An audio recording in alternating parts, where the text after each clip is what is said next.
Bien. Bien, pues vamos nosotros a continuar con la serie Seguros en Cristo. Hoy tenemos nuestra 15ª enseñanza que se titula La gracia igual a libertinaje. ¿Es la gracia sinónimo de libertinaje? Ya hemos estudiado cómo cuando no comprendemos y entendemos la doctrina de la gracia, que está plenamente establecida en la Biblia, nos podemos ir a los extremos. Al no entender que la salvación nos es dada por gracia, por medio de la fe, que es un regalo, entonces queremos añadirle buenas obras para ganar la salvación, lo cual es imposible, o para mantenerla, porque al considerar que yo tengo que hacer buenas obras para recibir el favor de Dios, entonces le añado buenas obras a la gracia. Y saben una cosa, esto no es bíblico. No se puede añadir buenas obras a la gracia y caemos en un legalismo, que es añadir nuestras buenas obras para tratar de complementar la obra que Jesús hizo en la cruz del Calvario. Y eso es imposible, y ese es un extremo. Entonces, cuando alguien llega a ese extremo de legalismo, llegan a creer con versículos sacados del contexto que la salvación que Dios nos regaló es algo que no está muy endeble, que no está segura y que se puede perder. Pero hemos hecho algunas preguntas que voy a repetir otra vez para aquellos que todavía no se afirman en la gracia. Preguntas como: si la salvación se pierde, la pregunta es: ¿cuántos pecados te hacen perder la salvación? 1, 2, 5, 10, 50. Pregunta: ¿cómo obtenemos la salvación? Respuesta: por medio de la gracia, por fe, por gracia, por medio de la fe. Es un regalo de Dios. Pregunta: si es un regalo de Dios que nos da y obtenemos por fe, ¿podrá alguien preservarla por obras?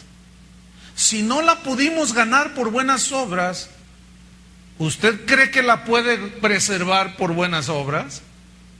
Imposible. Ok, vamos a pensar: pierdo mi salvación. Pregunta: ¿y si me arrepiento? Pregunta: ¿vuelvo a nacer de nuevo? Pregunta: ¿cuántas veces en mi vida puedo perder la salvación? 1, 2 veces, 5, 10, 20, 50. Pregunta: si me arrepiento, ¿Dios me perdona? Sí. Entonces, otra pregunta: ¿cuántas veces en la vida puedo nacer de nuevo? Ok, si yo cuido mi salvación para no perderla, todo lo que hizo Cristo en la cruz queda en un hilito de cristal, sujeto a que 1, 10, 20, 50 pecados rompan ese hilo y yo pierda la salvación. ¿Ustedes creen eso? Bueno, ya hemos hablado bastante. Es la 15ª enseñanza. No puedo regresarme todo.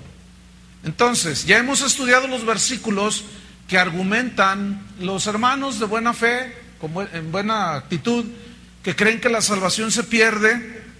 Y ya hemos demostrado, hemos hecho un estudio muy concienzudo y hemos hablado de que esos textos los han sacado del contexto, porque son versículos que no hablan acerca de la salvación y mucho menos están insinuando que ésta se puede perder. Entonces ahora vamos a voltear la tortilla. Ahora, agarren la tortilla oaxaqueña, agárrenla de este tamaño y volteenla. La vamos a voltear, la tortilla oaxaqueña, ¿sí? ¿Cuál es el otro lado de estos extremos? Uno fue el legalismo, el otro es el libertinaje, y ambos están desechados por la Biblia. Ni el legalismo ni el libertinaje es algo que Dios ha contemplado en las Escrituras para que los cristianos, los que somos nacidos de nuevo, los hijos de Dios, andemos ni en el legalismo ni en el libertinaje. Ahora, para los que creen que la salvación no se pierde, acertadamente lo creen, dicen: una vez salvo, salvo para siempre. Pues esa es una verdad maravillosa, ¿cierto? Pero yo quiero hacerles algunas preguntas a algunos libertinos que se han ido al otro extremo, no al legalismo, sino al libertinaje de la gracia. Y algunas preguntas son, por ejemplo, una vez que ya soy salvo, ya estoy seguro en Cristo, pregunta, ¿puedo hacer lo que yo quiera? Pregunta, ¿puedo pecar a diestra y a siniestra? Que al cabo ya la tengo ganada, ya no la pierdo. Pregunta, ¿puedo seguir de adúltero, de fornicario, de borracho, de idólatra? Y además, por si fuera poco, tranza. Y todavía añádale, hipócrita. ¿Puedo seguir con todo eso? ¿Por qué no, si ya soy salvo? ¿Ah? Así piensan algunos. Pastor, que no ha leído la Biblia, que dice Pablo, cuando abundó el pecado, sobreabundó la gracia. Y fíjese cómo lo entiende esta gente. Mientras más pecas, más gracia. O sea, abunda el pecado, pecas mucho y la gracia siempre sobreabunda. Y nunca te va a alcanzar tu pecado, porque la gracia siempre la podrá cubrir y quedas libre de tus pecados. Pregunta, ¿podemos hacer entonces cualquier cosa? Al cabo ya somos salvos. Como vino y predicó un pseudoapóstol de Aguascalientes, aquí a una iglesia aquí en Guadalajara, y dijo, en uno de sus mensajes hablando de la gracia precisamente, dijo, yo puedo salir en este momento, meterme con una prostituta y no pasa nada. Eso dijo uno que se dice ser apóstol. ¿Qué me dice de una iglesia que ya les pusieron salón de fumadores? La gracia, gloria a Dios. ¿Qué me dice de un pastor que le dice a sus jóvenes, muchachos, miren, pueden irse a los antros, tomen pero poquito, fumen poquito, no pasa nada, miren, ya la gracia de Dios nos sostiene? ¿Qué piensan de eso? ¿Ah? Pues quiero decirles que la gracia llevada al otro extremo ha puesto a muchos en el lado del libertinaje. ¿Ah? Y a esos libertinos que abusan de la gracia, yo les hago algunas preguntas. Por ejemplo, ¿fuiste librado y sacado del pecado? Ellos dirán, sí. Yo pregunto, ¿para que sigas en él? Pregunta, ¿Jesús se sacrificó en tu lugar? ¿Aguantó, soportó los golpes? ¿Lo traspasaron, lo clavaron? ¿Le metieron espinas en su cabeza? ¿Lo escupieron, lo bofetearon? Todo para que tú al creer ya eres salvo. Sí. ¿Y ahora tus pecados son perdonados? Sí. ¿Y ahora para que nadie te acuse y hagas lo que tú quieras? Parece que así piensan algunos. Entonces, Cristo murió por tus pecados. ¿Cuántos creen eso? Ya los borró tus pecados pasados, ¿sí? Pero la gracia es tan poderosa para, escuchen, perdonar mis pecados pasados, los presentes y los futuros, ¿sí o no? Por supuesto que sí. Pero la pregunta entonces es esta. Cristo murió por mis pecados pasados, por tus pecados pasados, para entonces solaparte tus pecados presentes y solaparte tus pecados futuros. ¿Será así? Entonces, ¿sería Cristo ministro del pecado? ¿Sería Cristo entonces un solapador del pecado?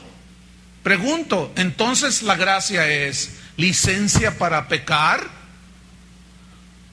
Por supuesto que no. Sin embargo, esto precisamente es lo que argumentan los que dicen que la salvación se pierde. Dicen, no, usted es de los que cree que no se pierde porque usted entonces va a provocar que la gente haga lo que le dé su gana. Eso se provoca si no se enseña bien la gracia que viene en la Biblia. La gracia de Dios fue para salvarnos de la esclavitud del pecado y por gracia seguir manteniéndonos en fe. No nos sacó para meternos al legalismo o dejarnos otra vez hundirnos en el pecado. Para eso no fue la gracia. La gracia fue un favor inmerecido, un regalo de Dios. Pero los dos extremos han hecho mucho daño. Yo les pregunto a los libertinos, a los que dicen que pueden hacer como ese pseudoapóstol, Yo le pregunto, ¿verdaderamente usted ha nacido de nuevo? Porque alguien que ha nacido de nuevo jamás puede pensar de esa manera, porque su naturaleza se lo impide. Pero si es naturaleza de puerquito, ¿se acuerdan? Porque todo es conforme a su naturaleza. Se dan los frutos de la naturaleza que uno trae. Si traes la naturaleza caída, esos son los frutos. Si traes una nueva naturaleza, vas a dar los frutos de Dios. Pregunta, ¿podrá un nacido de Dios pensar así? Pues la respuesta, hay dos respuestas. Uno, o no ha nacido de nuevo. Dos, o es un ignorante, pobre, ciego y desnudo, carnal. Y en cualquiera de las dos están para llorar. Entonces, fíjense, la Biblia es un libro que nos habla claramente en contra del legalismo. Jesús lo condenó abiertamente con los fariseos, ¿se acuerdan? Pero también la Biblia es un libro que nos advierte en contra del libertinaje. Abran su Biblia en la carta de Judas. Judas apóstol, está después de Tercera de Juan, antes de Apocalipsis. Y vamos a estudiar esta parte de esta carta. ¿Están listos? Pues se va a poner bueno esto. Judas versículo 3. Voy a leer. Dice así: amados, por la gran solicitud que tenía de escribirles acerca de nuestra común salvación, me ha sido necesario escribirles exhortándoos que contendáis ardientemente por la fe que ha sido una vez dada a los santos. Porque algunos han entrado encubiertamente, los que desde antes habían sido destinados para esta condenación. Hombres impíos, escuche, que convierten en libertinaje la gracia de nuestro Dios y niegan a Dios el único soberano y a nuestro Señor Jesucristo. Vamos a hacer un estudio, se le llama exegético porque es frase por frase, donde se le extrae todo el contenido, y eso es lo que vamos a hacer de estos dos versículos. Por ejemplo, en el versículo 3, allí hay una urgencia de Judas. ¿Quién era Judas? Judas era hermano carnal de Jesús, según Mateo 15:55, allí dice, hermano de Santiago, el de la epístola también. Santiago era el mayor que Judas. Y oyó a Jesús, vivió con Jesús, no solo cuando eran niños, sino lo escuchó predicar, escuchó su doctrina, escuchó su mensaje. Pasan los años, él es seguidor de Jesús. Él, en primera instancia, Judas no creía, igual que sus hermanos. Pero llegó un momento en que se convirtieron y creyeron en Cristo como el Hijo de Dios. Entonces, en el versículo 3, dice, amados, por la gran solicitud. ¿Qué significa esta frase? Tengo una urgencia de prevenirlos acerca de algo que vemos ya que la iglesia desde ese entonces, dice Judas, está siendo amenazada. Tengo una urgencia de escribirles. Hay una gran solicitud que yo tengo para que ustedes no los agarre por sorpresa. Tengo una gran solicitud de escribirlos acerca de nuestra común salvación. ¿Qué significa nuestra común salvación? Que la salvación que Cristo ganó en la cruz es común para nosotros, para todos los que han creído alrededor del mundo. Todos los que creemos que Jesucristo es el Hijo de Dios y que murió por nuestros pecados, derramó su sangre, la salvación es común. Nosotros no involucramos ni a santos, ni a vírgenes, ni a Pablo, ni a Pedro como coherederos o como gente que cooperó en la salvación y que tienen que ver. No. Entonces, la común salvación es la que Jesucristo ganó para nosotros en la cruz del Calvario. Acerca de eso, dice Judas, yo tengo una urgencia porque les compete a ustedes y hay peligro, dijo. Luego viene otra frase en el versículo 3. dice, me ha sido necesario escribirles exhortándoos, o sea, animándolos, motivándolos ¿a qué? A que contendáis ardientemente por la fe. Esa frase, a que contendáis ardientemente, es un verbo que en el griego significa defender, contender, significa defender. Y es una palabra que se usaba cuando los ejércitos que cuidaban una ciudad se enfrentaban al ejército invasor y estos lo enfrentaban cara a cara. Recuerden que las guerras en el pasado no eran como los de ahora, que lanzan misiles a 20, 50 kilómetros y todos los soldados están así nomás apretando botones. No, en aquel tiempo la lucha contra el enemigo invasor era cara a cara, era cuerpo a cuerpo. Y los que defendían la ciudad, con su espada en la mano, se enfrentaban cara a cara y miraban el rostro del invasor. Y miraban su ambición y miraban su maldad, que habían venido a despojarlos de sus propiedades, de sus familias, de sus esposas, de sus hijos. Y ellos tenían que salir a enfrentarse cara a cara con esos invasores. Eso es lo que está diciendo Judas. Van a llegar en medio de ustedes, los van a tener que enfrentar cara a cara, pero necesitan defender cara a cara, cuerpo a cuerpo. Que en este caso, ¿qué es lo que tienen que defender? La fe que ha sido dada a los santos. ¿Quiénes son los santos? ¿San Pillín y San Pillón? No. Los santos son todos aquellos que hemos sido lavados con la sangre de Jesucristo. ¿Cuántos han sido lavados? Entonces, es a nosotros somos los santos. Ese es el término que usa la Biblia para los que hemos sido hijos de Dios. Ahora somos hijos de Dios. Pues bien, dice, para que contendáis, para que peleéis cara a cara contra el invasor por la fe. Aquí, fe son las verdades del Evangelio. Son las verdades inmutables. Son las verdades del Evangelio que son eternas. Son las verdades del Evangelio que son no negociables, que son inalterables. La Biblia dice que Jesucristo es el mismo de ayer, y el Evangelio y la palabra de Dios fue vigente ayer. Jesucristo es el mismo ayer, hoy.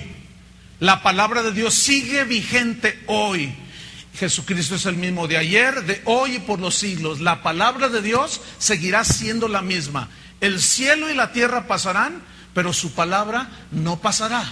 Entonces el Evangelio es incambiable, es inmutable. Pablo dijo, si aún yo o un ángel del cielo viene y les enseña un evangelio diferente del que está escrito, del que han aprendido, está bajo maldición, dijo. ¿Por qué? Porque el evangelio de Dios, cualquiera que le quite o que le añade, está bajo maldición. No le podemos quitar, no lo podemos cambiar, no lo podemos diluir, no lo debemos mochar, no lo debemos cortar. No.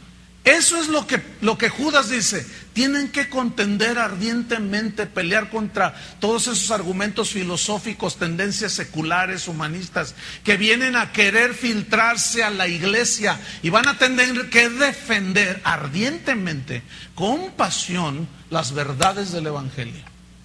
Eso significa. Versículo 4.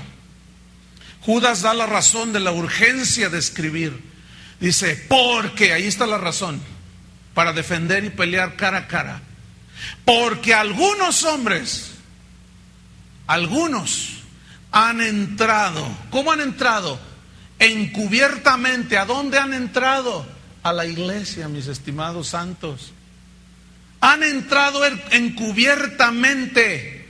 Y esa frase, encubiertamente, significa en el griego original, con disimulo. Es decir, que se hacen pasar por algo que no son. Traen intenciones ocultas. Se ponen la piel de oveja, pero tienen la cola del lobo y el hocico del lobo. Pero traen una piel de oveja. Y se hacen pasar como ovejas. A veces, de vez en cuando, una oveja despistada, pues está ahí sentada y se siente un lobo vestido de oveja y sin querer le pisa la cola y quiere ir al baño el lobo y le jala la cola. Y los han descubierto ustedes mismos. pero se meten encubiertamente. Significa con disimulo, significa que se han metido por los lados. Fíjate lo que dice Jesús, no lo busquen, yo se los leo. Voy a leer el Evangelio de San Juan en el capítulo 10, no es necesario que lo busquen. Fíjate lo que dice.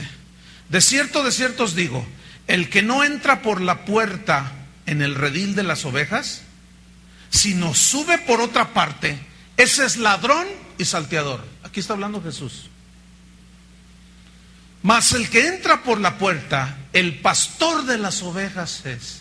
¿Se acuerdan que dijo Jesús, yo soy el buen pastor? Él dijo, yo soy la puerta. El que por mí no entrare, no será salvo. Hay un solo camino, Jesucristo.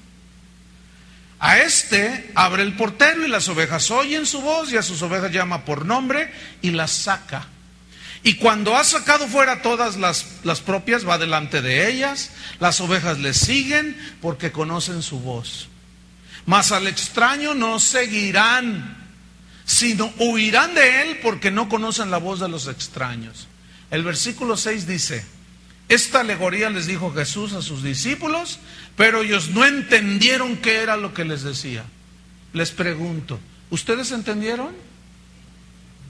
¿O todavía están como los discípulos? ¿Qué habrá querido decir?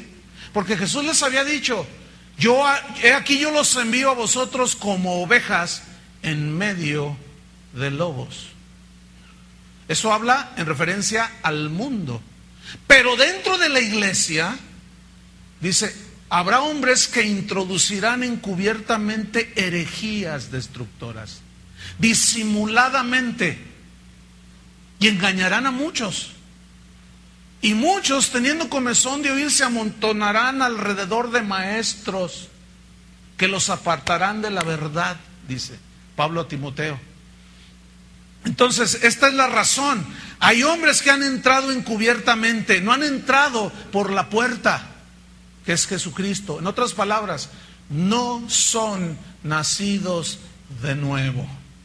No tienen la naturaleza de Dios. Por lo tanto, sus hechos, aunque estén en medio de nosotros, van a demostrar que no son hijos de Dios. Y Jesús lo dijo claramente, por sus frutos los van a conocer. ¿Qué más dijo? Algunos han entrado encubiertamente. Estoy en el versículo 4.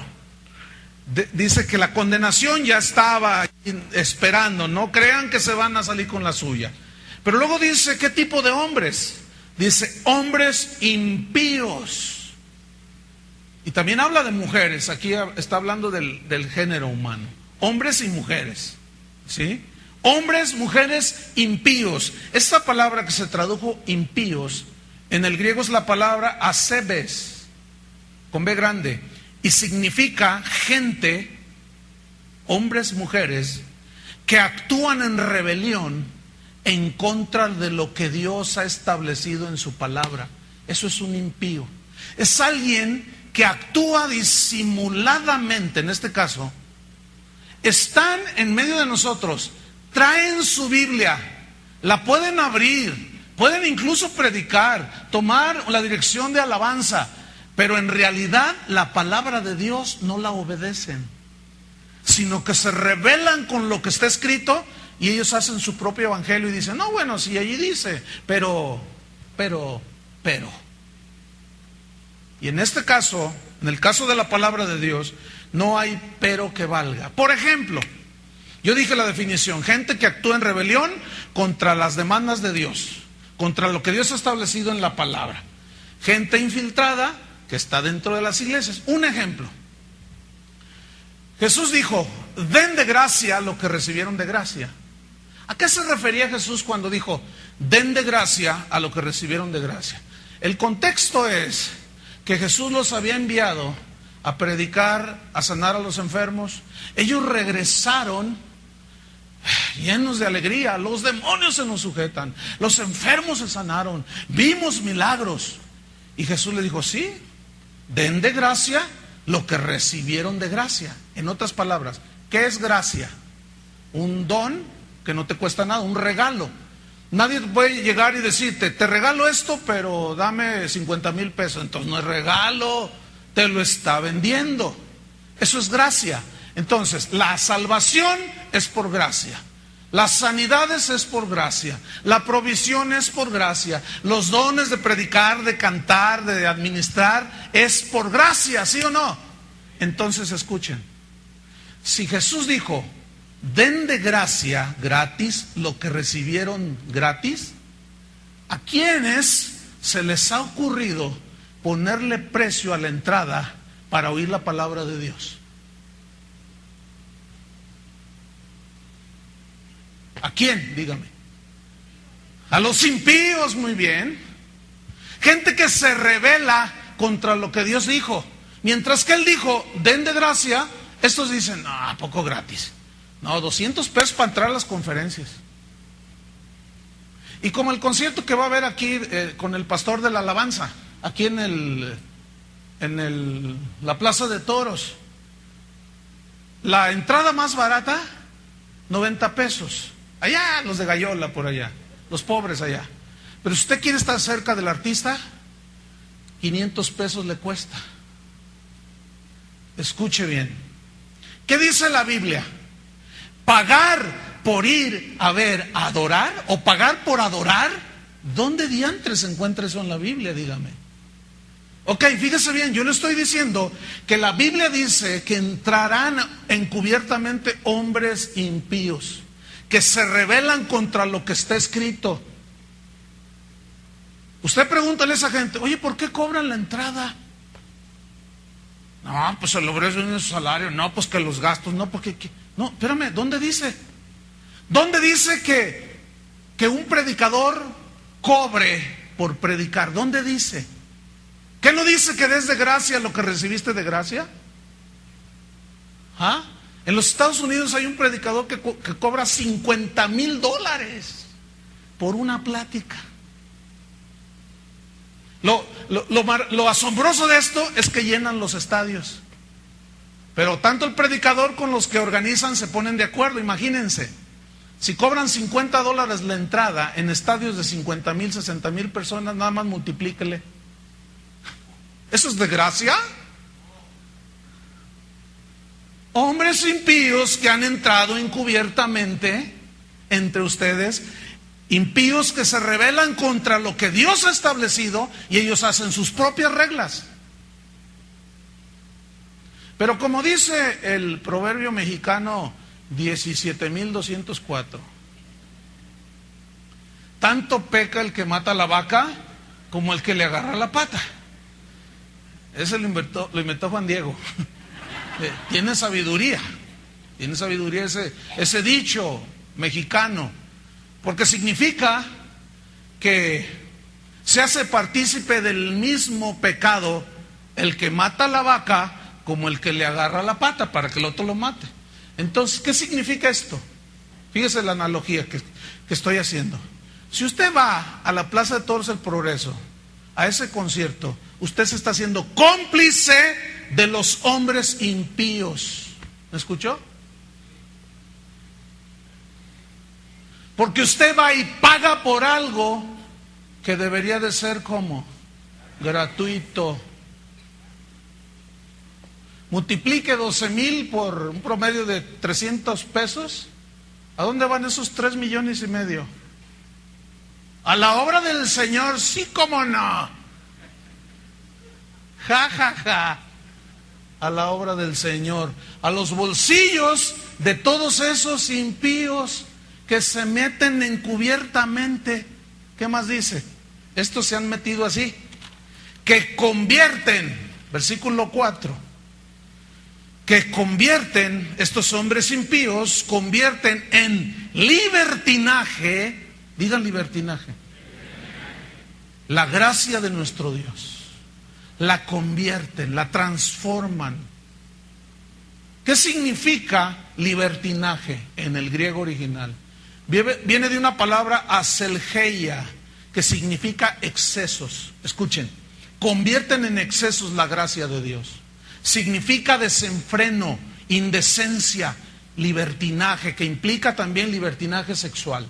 Es decir, convierten en excesos, en desenfreno, en indecencia, en libertinaje sexual La gracia de nuestro Dios. Es así como hoy yo hago una pregunta. ¿De cuándo acá, pregunto, de cuándo acá el Evangelio permite excesos? Dígame. ¿De cuándo acá? ¿De cuándo acá el Evangelio de Jesucristo permite desenfreno? ¿De cuándo acá? Dígame. ¿De cuándo acá el Evangelio de Cristo permite indecencias? ¿De cuándo acá el Evangelio de Jesús permite libertinaje sexual? Díganme, ¿alguien me puede decir? ¿De cuándo acá? ¿En dónde entró eso? ¿Cómo entra eso? Por hombres impíos que entran encubiertamente a la iglesia. Por eso Judas dice, tengo urgencia de escribirles. Es urgente. Necesitan saber que hay hombres. Hay algunos que entran encubiertamente, disimuladamente por los lados. Y es necesario que ustedes peleen cara a cara con ellos y defiendan las verdades del Evangelio. ¿Tiene sentido para ustedes? ¿De cuándo acá un pastor le puede decir a una de sus ovejas, mira güera, como tú eres del ambiente artístico, pues te doy permiso que enseñes un poquito más? ¿De cuándo acá? ¿Ah? Al buen entendedor, pocas palabras. La veracruzana. Que en una entrevista le dijeron, oye, ¿vuelves al ambiente artístico? Sí. Oye, pues hoy te vemos como antes. Dice, ay, es que el pastor que tengo me deja enseñar un poquito más. Pregunto, ¿quién es ese tipo? ¿Qué se cree? ¿De cuándo acá ese tipo ha sido autorizado para decirle a la veracruzana que puede enseñar los chamorros? ¿O que puede enseñar sus pechos? Díganme, ¿de cuándo acá el Evangelio de Jesús da esas concesiones? Pues esos son los que convierten en libertinaje la gracia de nuestro Señor Jesucristo. ¿De cuándo acá, escúcheme bien, la Biblia da concesiones a un homosexual para que predique y siga practicando la homosexualidad? Díganme. ¿De cuándo acá el Evangelio permite el matrimonio entre homosexuales? ¿Dónde entró esa concesión? El Evangelio es eterno, según Apocalipsis. El Evangelio eterno es incambiable. El Evangelio es inalterable. Pero hoy estamos en un pragmatismo que ya no sabemos, es pensamientos de todos lados. Y lo peor, y esa es la advertencia, hombres impíos han entrado en la iglesia, que se disfrazan como apóstoles de Jesucristo, tienen apariencia de piedad pero niegan su eficacia. Estos han tomado la piedad como fuente de ganancia. Apártate de los tales, Timoteo, enséñales a las ovejas que se cuiden, porque estos han entrado encubiertamente, dice Judas. Estos hombres han convertido el libertinaje en exceso, en desenfreno, en indecencia. ¿Quién dice que su pecado no los alcanzará? Uno de ellos, lo acaban de entrevistar no hace mucho en la televisión y en otros medios, y le preguntaron, oye, pero pues ustedes no hablan del pecado, de que Dios, no, Dios es amor. Ah, pues, ¿cuántos saben que Dios es amor? Que aborrece el pecado. Entonces, ¿cómo la gente va a entender que es pecadora si no se le dice que son pecadores? Dígame. No, pero Dios es amor. No, Dios es amor. Dios es amor. Sí, Dios es amor, pero también es un Dios de justicia. Y la violación a la ley, tiene que haber castigo de parte de Dios. Si Dios no castigara el pecado todavía, ¿sabe cómo sería el reino de Dios?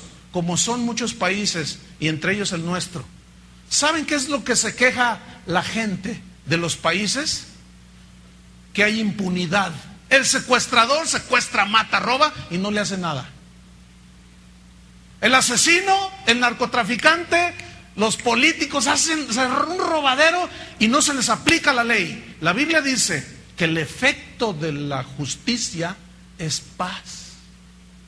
¿Por qué la gente no va y denuncia que lo asaltaron en la esquina? ¿Para qué? Si apenas salgo y ya está el ladrón afuera. Dicen. Entonces hay una desesperación y como consecuencia hay una anarquía, hay un caos. Ya no sabes si cuidarte de los policías o de los... Ya no sabes. Están coaludidos. ¿Por qué? Porque no se aplica la justicia. Porque los abogados se coluden con los delincuentes, con los diputados, hacen las leyes para que ellos queden inmunes. Y este mundo es un caos. Ahora imagínense, Dios no aplicando la ley. ¿Se imaginan el reino de Dios? ¿Ustedes pueden siquiera imaginarse algo así? La paga del pecado sigue siendo muerte. Y a los hijos de Dios, cuando pecamos, Dios nos disciplina. ¿Qué hijo es aquel que su padre no disciplina? Cuanto más Dios a los que son sus hijos. Y si se os deja sin disciplina, entonces sois bastardos y no hijos. Y hablamos de eso bastante. Entonces Dios tiene que seguir disciplinando. Cuando nosotros fallamos, pecamos, nos arrepentimos, pero el Señor da disciplina, ¿sí o no? Si Dios nos deja sin disciplina, imagínense, se pueden imaginar a Dios diciendo, pues hagan lo que les dé su gana. Es más, vénganse acá al cielo, vamos a hacer un reventón acá arriba. Ni pensarlo, no hay manera de pensar una cosa así, ¿verdad que no? Entonces, cuando no se aplica la justicia, hay anarquía.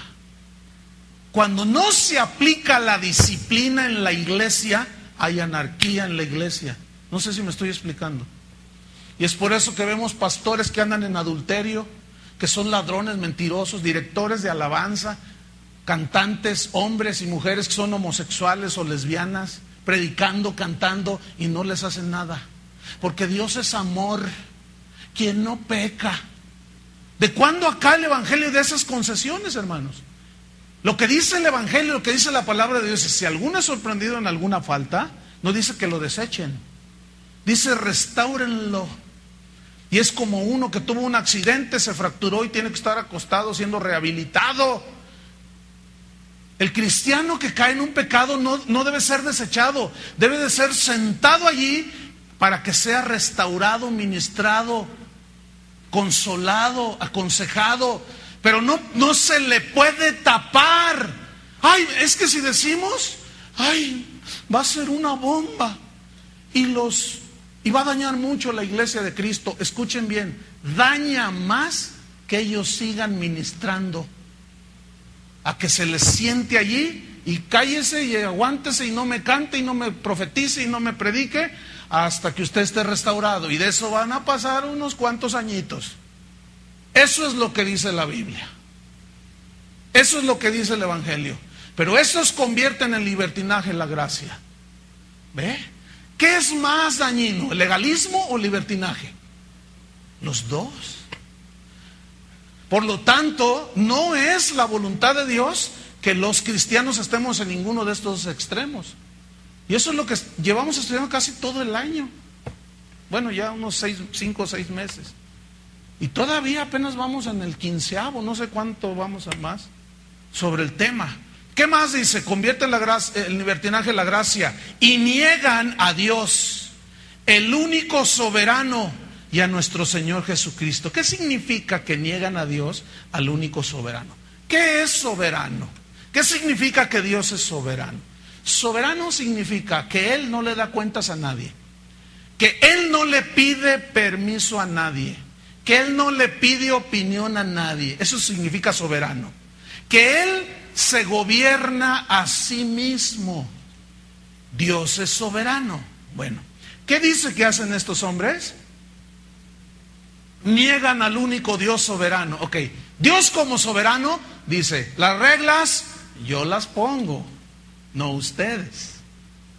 ¿Dónde están las reglas de Dios?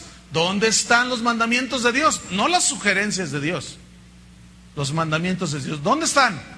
En este libro. Háganle todos así en la Biblia, para que vean que la trajeron. Pero no su hermano, no están allí. El rey soberano, el Dios soberano, es el que dicta las reglas. A Moisés le dijo, mira, el tabernáculo lo vas a hacer así, de tales medidas. Ni 1 centímetro más, ni 1 centímetro menos. A Noé le dijo, el arca me la vas a hacer de tales medidas, hasta la altura, anchura, longitud. Y Noé lo hizo tal y como Jehová le dijo. Y el tabernáculo fue hecho por Moisés tal y como Dios le dijo. Y Pablo le dice a Timoteo, mira Timoteo, entre tanto que voy a verte, te escribo para que sepas cómo conducirte en la casa de Dios, que es la iglesia del Dios viviente, columna y baluarte de la verdad. ¿Qué es la iglesia? La columna y el baluarte de la verdad. Pero si en esa iglesia se mete gente y aún llega hasta los púlpitos y enseña tontería y media, ¿qué va a pasar con la iglesia? Se va a corromper, que es lo que desgraciadamente hoy estamos viendo, porque estos niegan al soberano que estableció sus demandas, sus leyes, sus principios, y no solo al soberano Dios, al Padre, sino también niegan ¿a quién? A nuestro Señor Jesucristo. ¿Qué significa que niegan a nuestro Señor Jesucristo? El texto significa esto: Cristo pagó por nuestros pecados, pagó un alto precio, soportó todo, hermanos, ¿sí? Todo lo indecible. La película de la pasión de Cristo se quedó cortita. Yo tendré oportunidad en alguna ocasión de enseñarles sobre Isaías 53, tomando el texto hebreo para exponérselos, y nos vamos a dar cuenta de que esa película que nos impactó a muchos no tiene ni el 30-40% de la realidad de lo que hicieron con Jesús. Porque en el texto hebreo significa que a Jesús lo dejaron como una masa sanguinolenta, sin forma.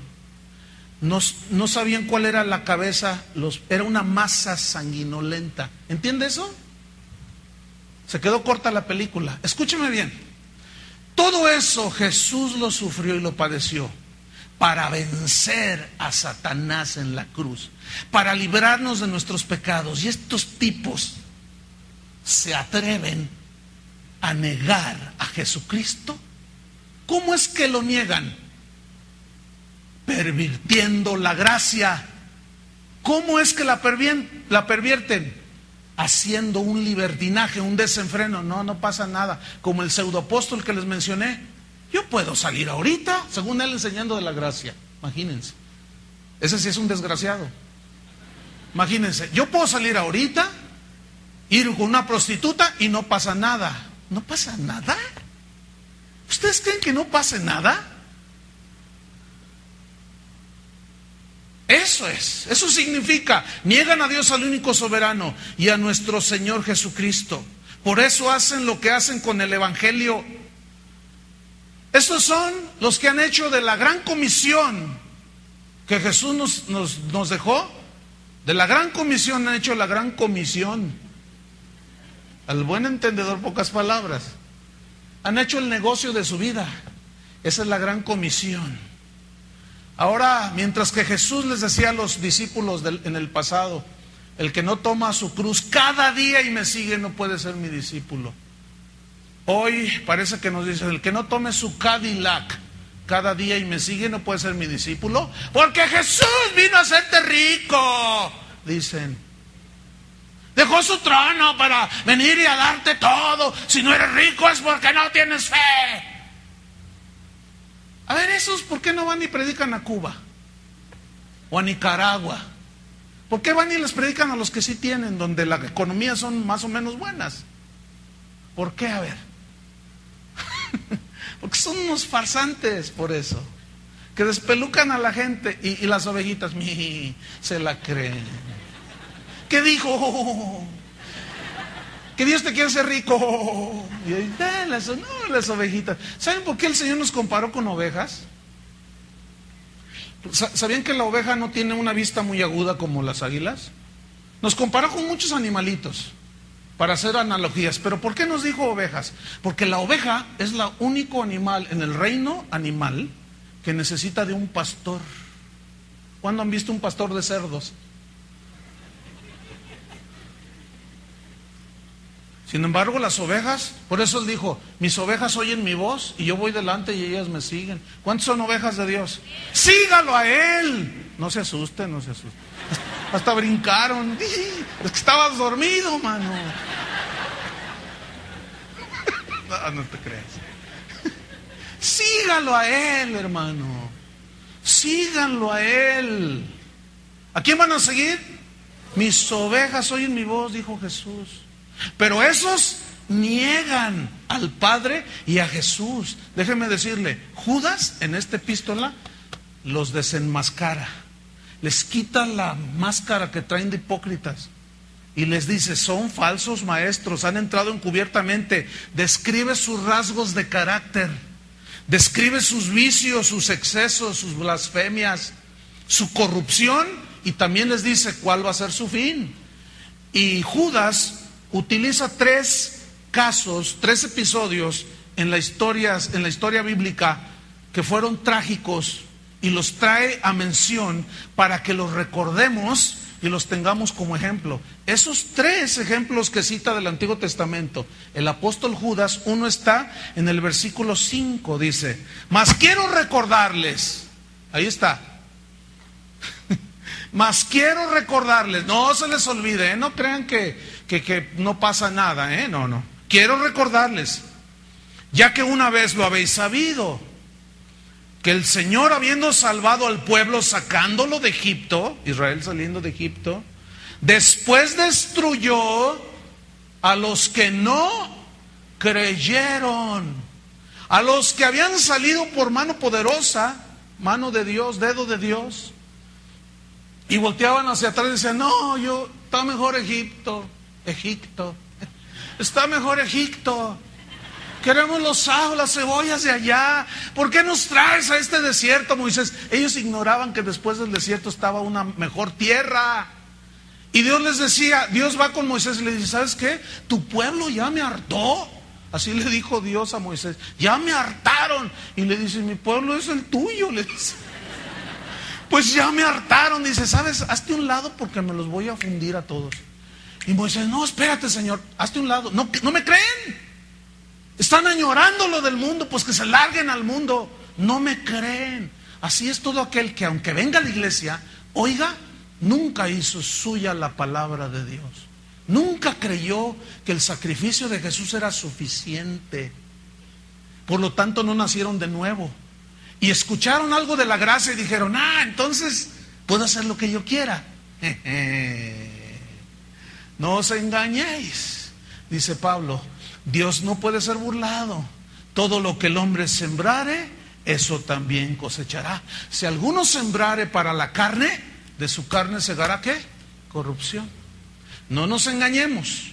Entonces, les recuerda ese episodio, dice, no se les olvide. Los que dudaron, ¿se acuerdan de los 12 espías que mandó Moisés? 10 llegan y dicen, no se puede. Y Josué y Caleb, sí se puede. Mayor es el que está en nosotros. Dios está con nosotros. Y los otros dicen, no se puede. No se puede. Y Josué y Caleb, sí se puede. Y estos 10 van con el pueblo y le dicen, es que no. Es que Dios no es cierto. Miren, Dios, y no le creen. Todos esos se quedaron postrados en el desierto. Y luego toma otro ejemplo, versículo 6. Y a los ángeles que no guardaron su dignidad. ¿A qué ángeles se refiere? Aquellos que siguieron la rebelión de Satanás en los cielos, Lucifer. ¿Se acuerdan la rebelión de Lucifer? ¿En qué consistió la rebelión de Lucifer? En que, dice Ezequiel, que se consideró hermosísimo. Así era, Dios lo hizo así. Es que lo que Dios hace no se mide, todo lo hace bien. Pero Satanás dijo, ¿a poco nada más Dios? Yo voy a ir y a subirme al monte de Dios, me sentaré junto al trono de Dios y seré semejante al Altísimo. Ya no lo quería mirar de abajo hacia arriba. Ahora lo quería mirar de tú a tú. Tú y yo, Dios, somos iguales. ¿Cómo la ves? Yo también soy hermoso y tengo poder, porque era el ángel más poderoso en la creación angelical. Y Dios le dijo, ¿sabes una cosa, Satanás? yo no admito nadie junto a mí, porque no hay nadie mayor que yo. Hay un solo Dios verdadero. Hay un solo Dios creador del universo. No hay quien lo iguale. Pero este ángel quiso hacerse igual. Y Dios lo echó. Y va en su rebelión y convence a una tercera parte de los ángeles del cielo. Apocalipsis 12:4. No lo busque. Y los convence y les promete que si lo siguen a él, ellos van a ser ángeles mejores y poderosos. Y Dios los arrojó. ¿Y qué dice Judas? Acuérdense, leamos. A los ángeles que no guardaron su dignidad, sino que abandonaron su propia morada. ¿Cuál era su morada? El cielo junto a Dios. Los ha guardado bajo oscuridad. Está reservado en prisiones eternas para el juicio del gran día. ¿Por qué Judas trae a mención esto? Si no perdonó a los ángeles, no perdonó a los que no creyeron en el desierto. Y ejemplo número 3, versículo 7. Como Sodoma y Gomorra y las ciudades vecinas, las cuales de la misma manera que aquellos, ¿quiénes son aquellos? Los que se meten encubiertamente. Fíjese, habiendo fornicado e ido en pos de vicios contra naturaleza, fueron puestos, por ejemplo, sufriendo el castigo del fuego eterno. ¿Por qué Dios destruyó Sodoma y Gomorra? Por la perversión sexual en la que habían caído. Homosexualismo, lesbianismo, perversiones de tipo sexual. Entonces, fíjate lo que hace Judas. Yo tengo una urgencia de escribirles.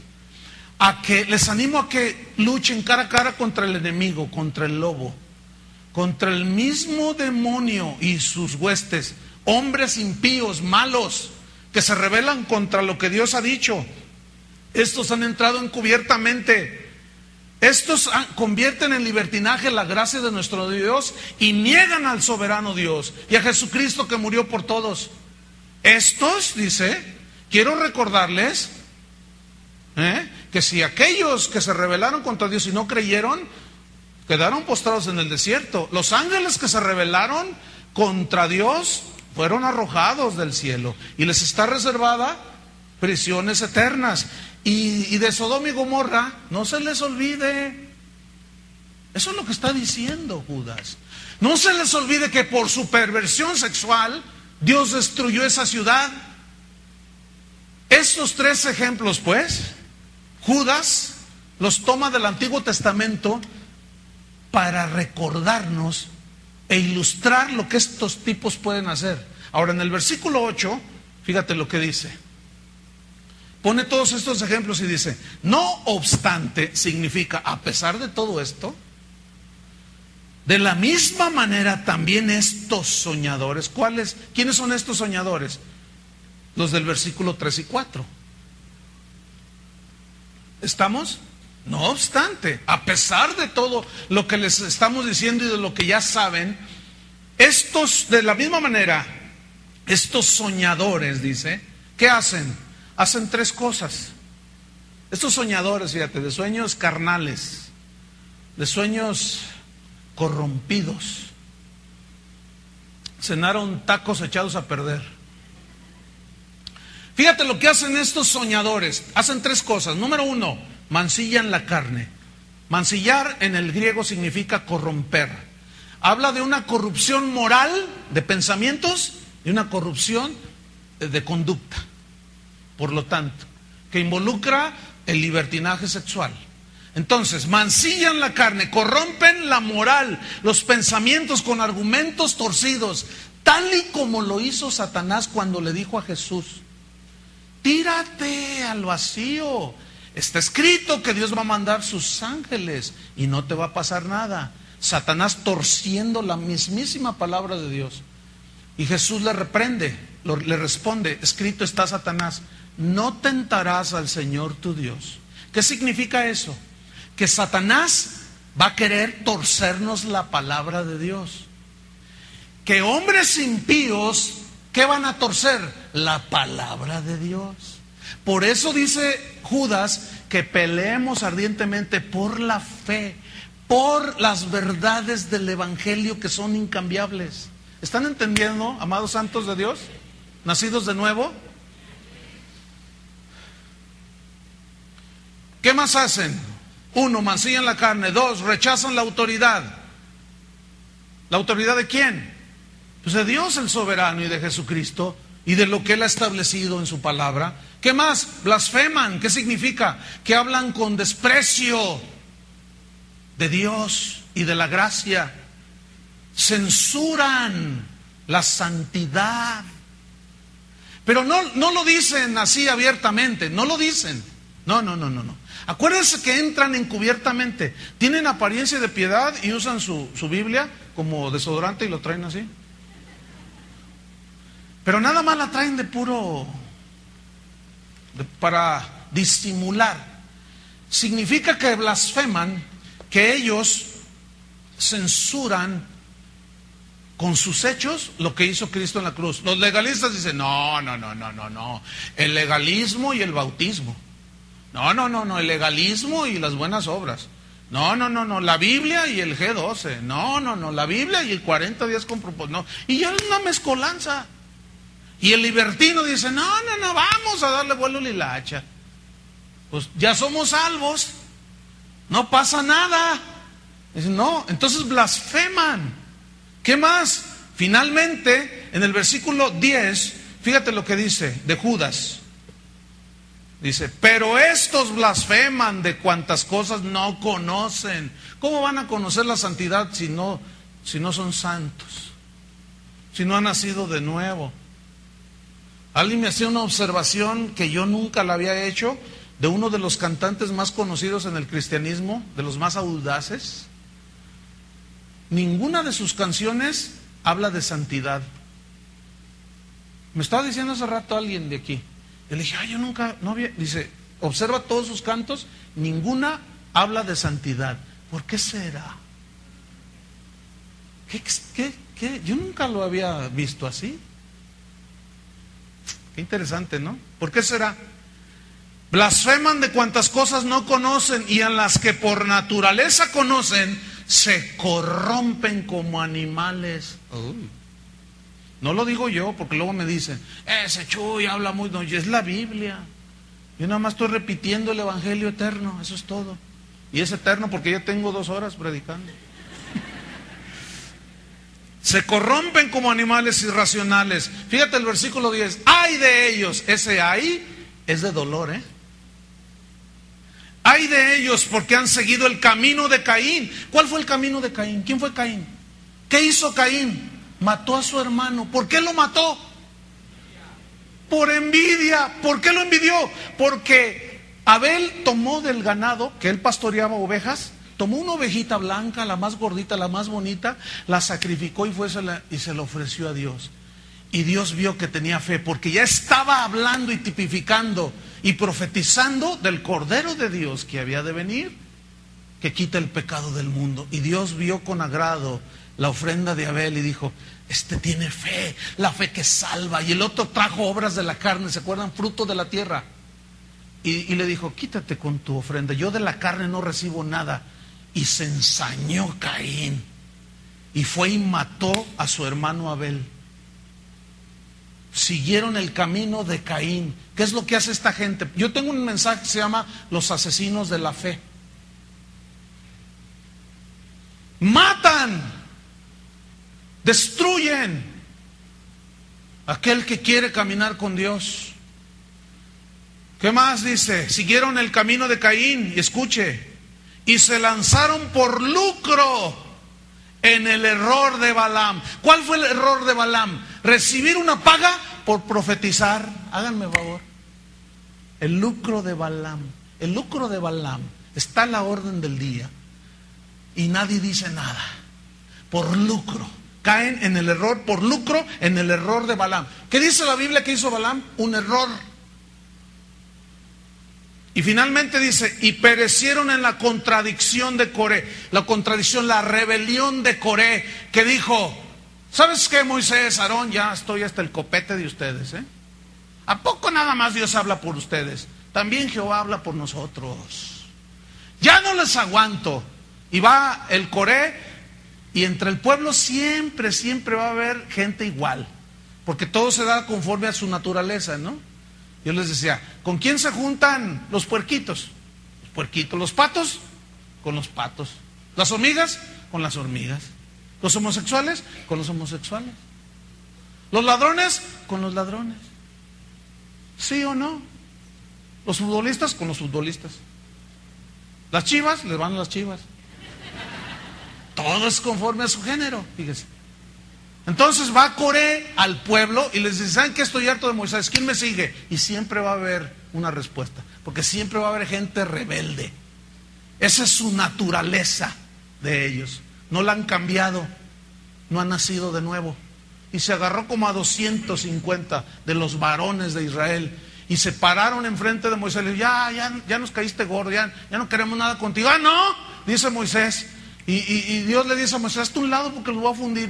Y en ese sí se hizo un lado. Moisés, órale. Y que se abra la tierra y se los traga a todos. Fíjate, no obstante estos, siguen haciendo estas cosas. O sea que son implacables. No dan cuartel. Y finalmente, hay 6 metáforas. Es rápido esto. Para describir a estos corruptos. Judas los usa, estas metáforas. En el versículo 12 dice, estos son manchas en vuestros agapes. Vuestros agapes son vuestras reuniones como esta. Son manchas. Esta palabra manchas viene del griego spilas, que significa peligros ocultos. Pero da a entender que son rocas que están a muy poca profundidad, rocas peligrosas que pueden hacer naufragar un barco. Esa es la idea que da la palabra spilas, que se tradujo por manchas. En otras palabras, estos son personas peligrosas. ¿Cómo son? Personas peligrosas. ¿Alguno de ustedes ha ido una vez al mar? Anda allí caminando en lo bajito y de repente se tropieza con unos arrecifes y unas rocas. ¿A alguien le ha pasado? ¿Duele? Ay. Una vez a mí me pasó y al querer sostenerme me caigo así, miren, caí y estaban casi a flor de la... Miren, todo tasajeado, parecía yo profeta de Balaam. Todo tasajeado, así, todo en sangre. Yo dije, ay, ardía, hermanos, horripilante. Me acuerdo que Duen iba andábamos allá por Manzanillo, buceando, pescando. Me dice, ¿qué te hiciste? ¿Entraste en sacrificio? ¿Qué? Me caí aquí. Con el agua salada me ardía, hermano. Usted no sabe. Todo así. Los pies. Peligros ocultos. Así son estos tipos, hermano. Manchas que se apacientan a sí mismos, que la hacen como si fueran pastores, pero el pastor apacienta las ovejas, les da de comer, las cuida, las alimenta, las protege. Pero estos no hacen eso, se apacientan a sí mismos. Dice aquí, fíjate lo que dice en el versículo 12, nubes sin agua, llevados para acá, para allá por los vientos. Nubes que prometen lluvia de bendición si tú los sigues a ellos, pero al final son incapaces de soltar una gotita de agua. Mira, la lluvia es una bendición porque hace reverdecer la tierra. Es una bendición el agua que cae del cielo, que las nubes llegan cargadas. Los campesinos dicen, ay, gracias a Dios. Y acá en la ciudad decimos que no llueva, porque todo se inunda. Pero la lluvia en la Biblia es bendición. Y la bendición de la lluvia las nubes vienen cargadas de esa bendición. Pues estos, dice que son nubes sin agua. Prometen bendición si tú les mandas y pactas con ellos. Pero como no pueden dar bendición a nadie, por eso es que son nubes sin agua. Son los que exigen diezmos y ellos no dan diezmos. Son los que exigen, sométase aquí, yo mando, y ellos no se someten a nadie. Esos son. las nubes sin agua. Pregúntenle si alguna vez tiene oportunidad de pedirle un autógrafo a esos cantantes. Pregúntenles, ¿quién es tu pastor? ¿Dónde te reúnes? Y vas a ver lo que te dicen. Bueno, yo soy de todos. Yo soy del Señor. Mi iglesia es todos lugares. Cállese, payaso. Necesita estar sujeto. Aquí, si tú cometes una tontería, ¿a quién se le va a pedir cuentas? Y eso va de rebote para algunos que andan de iglesia en iglesia. A los que andan así, yo no me hago responsable. Hacen su rollo. No, pero también voy acá y también voy acá. Pues también ve allá y también ve allá. No podemos andar así. Nubes sin agua. ¿Qué más? Árboles otoñales. ¿Cómo son los árboles en otoño? Sin hojas, sin fruto, se quedan pelones. Pero llega la primavera y vuelven a salir las hojas. ¿Se han fijado? Porque tienen vida. Pero estos, dice, son árboles otoñales, sin hojas, todos pelones, pero luego añade, sin fruto de Dios, sin fruto de los rasgos del carácter de Jesús. 2 veces muertos y desarraigados. ¿Qué significa 2 veces muertos? En primera instancia, no significa que nacieron de nuevo, se rebelaron y perdieron su salvación, Porque no está hablando de salvación, está hablando de gente que no es nacida de nuevo. De gente mala que se cuela en la iglesia. Entonces, si no son salvos, ¿cómo van a perder la salvación? ¿Qué significa 2 veces muertos? Significa, no sé cuántos han visto un bosque y en medio un árbol seco. ¿Han visto eso? Es muy común. Los vemos en los parques también, alrededor verdes los árboles, y de pronto ves uno y dices, ¿y ese? Está todo seco, sin hojas, está muerto. Entonces, cuando lo sacan desde la raíz, lo desarraigan, eso significa 2 veces muerto en este pasaje. ¿Qué más dice? Árboles secos, muertos sin la vida de Dios, arrancados de raíz, fieras ondas del mar. Estoy en el versículo 13. Fieras ondas, olas del mar que espuman. Eso espuman significa arrojan su propia vergüenza. Vergüenza es desgracias. Escuchen bien qué significa. La vida corrupta e inmoral de estas personas es comparada a las olas furiosas del mar que arrojan a la orilla. ¿Cuántos han ido al mar? ¿Cuántos en la mañana se han levantado así tempranito y van a la orilla del mar? ¿Qué encuentran a la orilla del mar? Todas las mañanas. Pura basura. ¿Sí o no? Pura basura. Cuando alguien se ahoga a 20 kilómetros allá adentro, llega un momento en que aparece en la playa. Porque todo lo desechable, toda la basura, el mar se purifica a sí mismo por medio del movimiento. Y las olas sacan todo lo malo. Ya después uno tiene que andar limpiando. El municipio anda ahí limpiando. Fíjate lo que dice aquí. Hace una analogía. Estos son como las ondas del mar, que espuman, arrojan su propia basura. No hay otra cosa que puedan sacar y arrojar de entre ellos mismos si no es basura. Esos son los que han convertido en libertinaje la gracia de nuestro Señor Jesucristo. Finalmente dice, estrellas errantes. Aquí termino. Estrellas, del griego aster, de donde se deriva asteroide. Un asteroide es un cuerpo opaco, sin luz propia. Es un cuerpo que viaja sin rumbo alrededor del universo, andan perdidos. ¿Qué pasó? Hay un asteroide. Y esos cuerpos opacos no tienen luz en sí mismos. A diferencia de las estrellas que están fijas, ¿se fijan? Que están fijas. Las estrellas. ¿Se acuerdan en la escuela que nos enseñaron que las estrellas tienen luz propia? La luna no es una estrella, es un planeta que no tiene luz propia. Lo que vemos que se ve así iluminada es el reflejo del sol. Pero las estrellas tienen luz propia. Pero estos tipos son opacos, no tienen la luz de Jesús. ¿Cuántos son estrellas aquí? En el buen sentido, no las estrellas que andan ahí cantando.